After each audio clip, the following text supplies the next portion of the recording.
Ahoj, červen 25. My jsme začali v lednu s nějakou menší rekonstrukcí, kdy jsme si chtěli udělat podlahu. No a když jsme sundali podlahu, která byla z OSB desek, tak tam polštáře chyběly, nebo nebylo sežraný. Když jsme to odloupili, tak jsme zjistili, že bílá zeď, která se zdá bílá, byla sádrová omítka,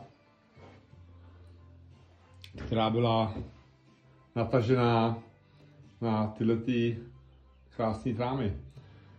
Některé trámy bohužel nevydržely, tak jsme museli tady naprotézovat a v podstatě tyhle dvě okenní stěny jsou úplně nový. To dřevo, které bylo směrem do exteriéru, prostě úplně odešlo, strouchnivilo a nedalo se zachránit. Tady jsme to celé měnili. Je to prostě novodobí, není to úplně jak to dřív bylo, ale snažili jste se trošku to napodobit. Ty staré trámy, které byly pokrytý tou sádrovou omítkou, jsou prostě plný ravicky a železa, takže se teďka všechno čistí od hřebíků a různých sponek, různých prostě zásahů. Tady bylo uděláno do dřeva, ať prostě to byly vyvrtané díry na zásuvky nebo různé prostupy. Takže to tady všechno se zachovává, protože s tím se dá úplně nic dělat.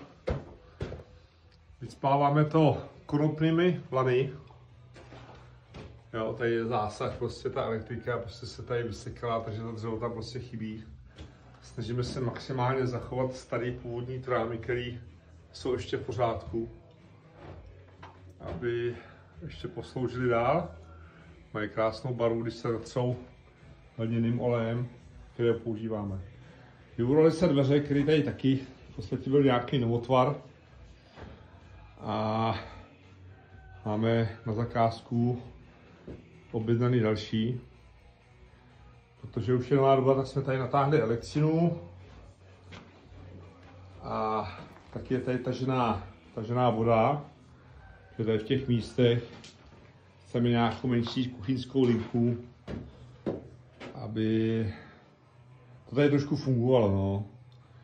Takže odpady se tady natáhly až takhle ven a až za plot, kde je vlastně nějaký vsak.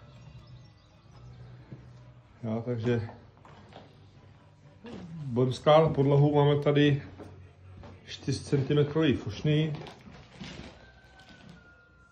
které jsou namořený lignofixem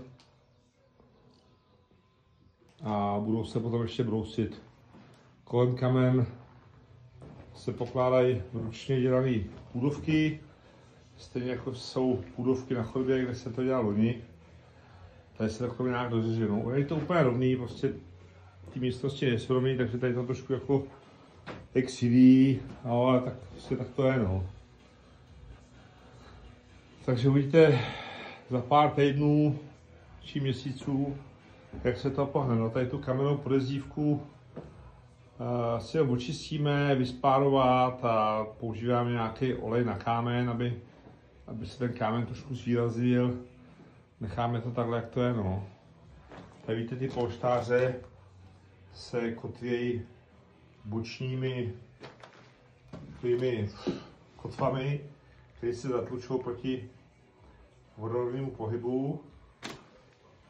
A vlastně u zdi jsou 2 klíny proti sobě, které se zabezpečí, aby se taky ještě nehýbaly. Ale přesně to bylo na těch trámů, když jsme tu podlahu rozebírali, takže se snažíme to nějak zachovat. Tak jo, tak čau.